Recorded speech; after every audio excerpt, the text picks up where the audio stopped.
this is the embroidery thread here, this yellow thread.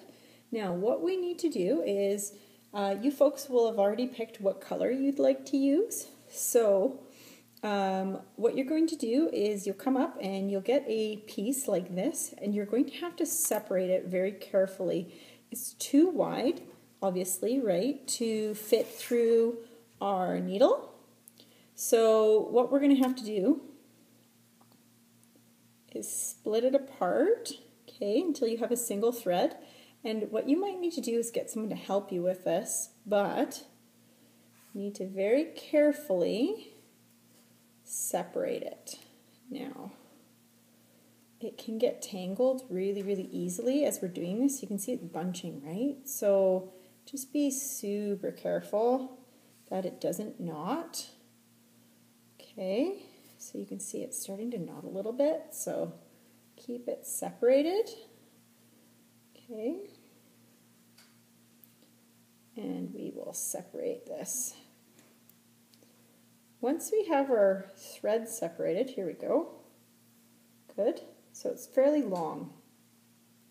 What you're going to do is, once again, just like last time, we're going to take our needle and we're going to thread this, remember, a little bit, pinching a little bit, and it's going to go through the needle very carefully, and you pull it through. Okay, and once again, I'll have these pre-cut to a certain size for you, and we're going to pull it through.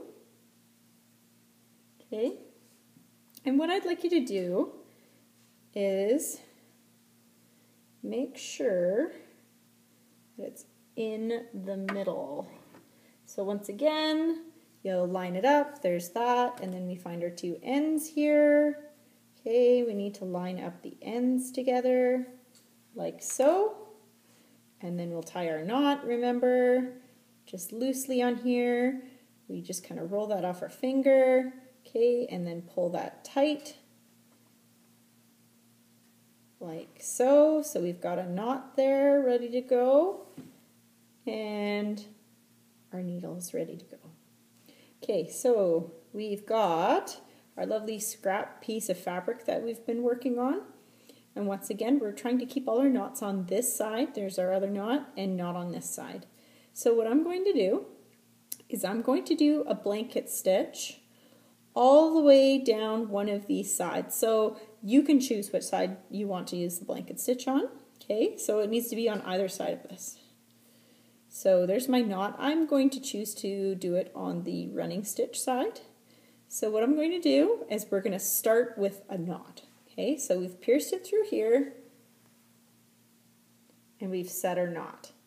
Now with this particular stitch, the blanket stitch, what you need to remember is we are always putting the needle in the same side every single time. So for me, the needle is always going to be going through this way, not this way, always this way.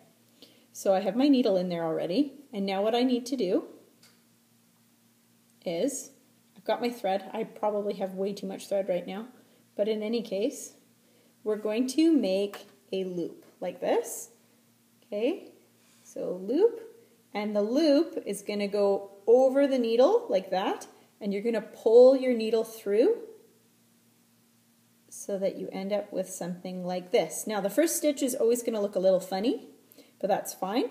The main thing that I'm looking for is it's not bunching and that the thread is coming up through this way and it's set, okay? So you want this thread sticking out right here, okay? Not from over here or over here, it needs to be in the center.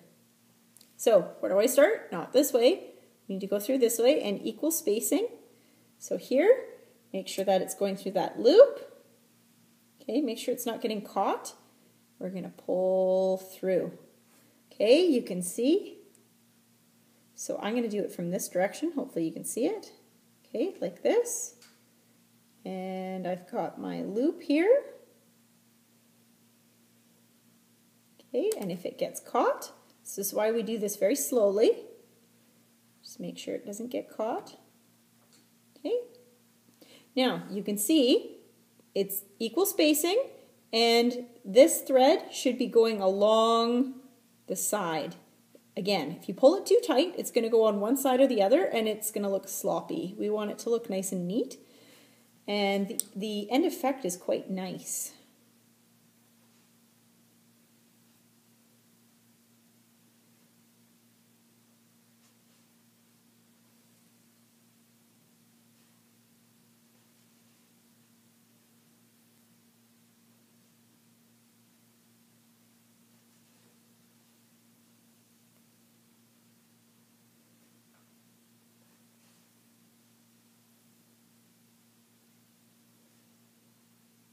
Okay, so now that we finish our blanket stitch, normally we would go all the way around something and then end it back, say, to here. So if I was going all the way around the edge, I would stitch all the way around the edge. But this is just for practice, and we only want to use up, a little bit of supplies when we were practicing. So we're going to stay with this.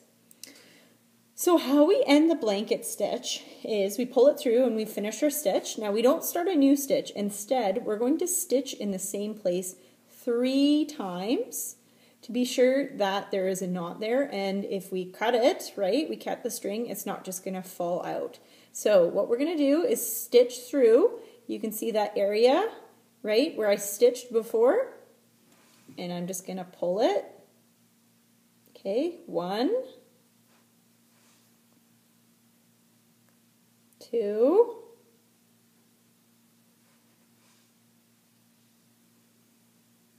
okay, and on the 3rd time, what I do suggest you do is make sure that you leave a loop. Remember, a loop, and you put the needle through there and you knot it. Okay, so that's knotted. It's not bunched up, equal spacing. Okay, so I've got our scissors. We're going to cut our thread right up against the knot, but not enough that we're actually cutting the fabric or the knot, okay? So we don't want to undo the work that we've just done. And this side, we're going to cut once again right up against the knot there. And that blanket stitch is done.